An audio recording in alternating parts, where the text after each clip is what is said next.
Well, good morning. Thank you for the opportunity of speaking to you about oral maxillofacial surgery in Latin America. I'll try to give you a quick overview of what it is now and what we expect to happen in the next few years. I'd like to start telling you that there has been great progress in oral maxillofacial surgery in Latin America in the last decades. This has mainly to do with fellowships that many people went to do abroad in the US and at the European Union. I think the best example of this is Dr. Robert Walker, who in the late 70s decided that he and his group from Dallas should develop the specialty in Latin America. Also, it has to do with wider acceptance of in-service resident training, which is not owed in Latin America. This is kind of really a fairly new concept there for our specialty. Also to fellowships and courses within LA and even due to the offering of courses by private organizations such as AO and IBRA in the last few years. When we speak about Latin America, we're talking about a huge region with about 590 million people. And if we take it in the strict sense, Latin America would be Spanish America plus Brazil. But and then we're talking about 20 countries. But if we include all the English-speaking, Deutsch-speaking, French-speaking countries, we're talking about 41 countries. If we talk specifically about South America, which would be actually the presentation of this topic, but I think that our problems and solutions can be taken in general for all Latin America, we're speaking about 371 million people and 12 countries, excluding the French Guiana and the Falkland Islands. So it's hard to talk about Latin America because there are so many countries. All those countries have different legislations, and so they have different possibilities of affecting legislation. For instance, the Mexican Association can influence the legislation for the specialty, but this is almost impossible in Brazil, for instance. So there's different possibilities of quality control of courses. There's various degrees of economic resources. So we have countries in areas where we're doing very, very up-to-date work with the latest technology. But we also have areas and countries where you don't even have plates and screws to work with. So it varies a lot. But I think right now, we never had so many people doing such high-quality, complex surgical work. Also, there are variations regarding the specialty that's mainly responsible for maxillofacial surgical procedures. There's variable timing of OMS and a specialty.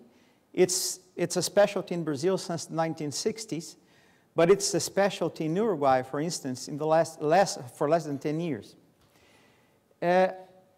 Modalities of training are really variable. In Latin America, most of the oral maxillofacial surgeons traditionally come from a dental background. So we have one dental specialty, which is OMS, and 4 medical specialties, ENT, head and neck, plastic surgeon, CMF, working at this area. Surgical privileges for the oral maxillofacial surgeons frequently are different from what you have in Europe and also in the United States. For instance, regarding removal of grafts, bicoronal flaps, tumor and salivary gland surgery, cosmetic surgery, and some other areas. Of course, there's some areas of attrition among those specialties. And this is mainly due because several medical specialties want to return to areas where they previously lost interest. And of course, there are corporative issues, work market competition, economic pressure, because we have a lot of patients, but many of those, or most of those, are poor patients. So, also in Latin America, the best protection for the OMS is the well-trained surgeon. But when we look at training, that may take, depending on what you do, it may take 12 to 14 years in the USA. It may take 16 to 18 years in Europe. Whereas in Latin America, we still have preceptorships in some countries, in some areas. It's rare, but it's still there.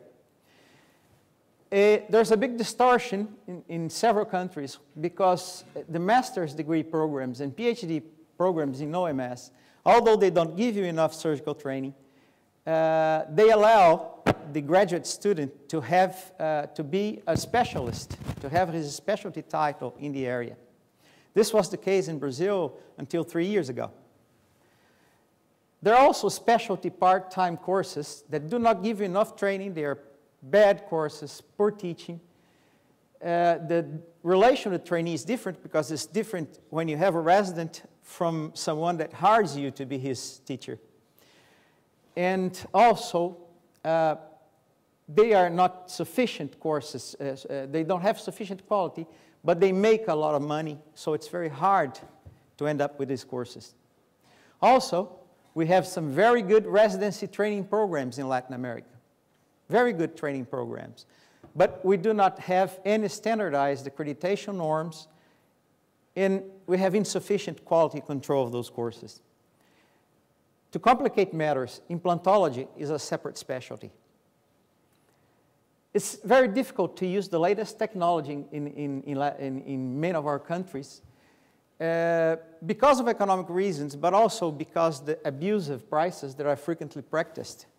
And this has many reasons that I should not go into right now, but for instance, a total joint prosthesis may cost $80,000 to $90,000 in Brazil. A reconstruction plate may cost $10,000. You may pay $300, $400 for a screw. So this makes things difficult. There's not any form of coordination about training between different countries. And the trainees right now are very much interested only in orthognathic surgery, which we do a lot in implants. And this is a problem because many times they do not understand that you cannot be a surgeon of just one surgery, especially when you are in training. There's even crazy ideas of creating neurosurgery as a separate specialty, of creating an orthognathic surgery as a separate specialty, which is absolutely special in the case of orthognathic surgery. It's absolute nonsense. Double degrees are still not common in Latin America because the university structure is very closed. We cannot have, as they do in the United States, a 2.5-year complementation so the trainee can have a medical degree. Also, the medical profession hardly accepts this because we have so many dental schools and they fear that this may be a route to get into the medical profession and then change your specialty. Of course, it has no meaning without proper in-service training. And right now we see some dispute between surgeons with and without double degree, because sometimes people with double degree ended up looking down on those that do not have it, and there's some dispute about it. So, what are we trying to do now, and what is going to happen in the next years, at least in my view? I think, actually, our future is your past, if we consider the European Union and the US. In teaching, we're starting doing some very basic stuff when we compare with other places. We will have 4-year training programs as a mandatory necessity, surgical training as a requirement for the academic title, which is still a big problem in Latin America because we have a common market, for instance, in South America. So if you go to a country and do your master's degree or PhD and get a specialty title, you can work in several other countries. So This is not a localized problem. It affects just about everybody. With residents work in number compatible surgical with the surgical volume we had, adequate OR time, adequate supervision, and mainly training in all major areas of the specialty, which we do not have in many countries in Latin America. And also rotations in medical specialties, which in Latin America is easier said than done. But this, see, it's all very basic stuff in teaching for the next few years. We are in the process of warranting access to digital databases and information in places that do not have it, but we should be in the next few years creating a system of program accreditation. And I believe that if you're thinking about South America or the whole Latin America, to do this, we need an effective involvement of the International Association and of the Latin America Association. We're starting to have a better quality control of courses and trying to extinguish inadequate courses. In those areas where residency training is already well underway, we're starting to try to create access to double degree programs. This is a problem to be widely accepted in Latin America, but I think people will have to accept this type of training, if not only for training reasons, but also for political reasons. So I think this will probably increase along the way. We need to create international interchange among training programs.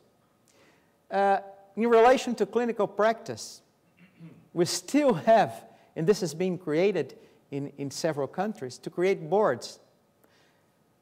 Of course, to do this, everyone has to do local efforts to affect legislation in several countries. But we do not have a system of board accreditation, and also, actually, there's no well-defined requirements for continuing education, as you do in Europe, in the US. We should standardize quality of care, at least throughout the continent, because right now it's widely variable. We should create interchange between national associations so countries with better organized OMS training and practice and more resources could help others. And in this sense, IOMS and the Latin America Association could be very helpful because they actually they have the contacts that would allow to do that. The areas that we are starting to improve that are not fully developed, that have urgent needs for improvement, are microvascular reconstructions and the treatment of complex craniofacial syndromes when you speak in general of the Latin American countries. We should start facilitating fellowships abroad also for clinicians, not only for trainees and teachers, and this is happening now. And, of course, create means to use the latest technologies, and this will involve changing a bit our official health systems in many of our countries, because this involves even the reduction or exemption from taxation. In relation to research, I think we're starting to improve our basic research, because right now there's a lot of stimulus from several countries for people to look for research fellowships and not only clinical. What we can really be useful at, I think, is in the development of multicentric clinical studies, because we have a lot of patients and ability to do most of the procedures that are done today in our specialty. And especially in Latin America, I think we should go back to doing research for knowledge, not only for curriculum purposes. Our university structure today, at least in Latin America, makes you do research for some kind of CV augmentation, not really for developing new things. So as you can see, it's a pretty long wish list, I have maybe one bad news for you, is that some of these problems I think you may have, or you may start having in the European Union when you start including more countries into the European Union. You probably have not the same problems, not in the same scale, but some similar problems.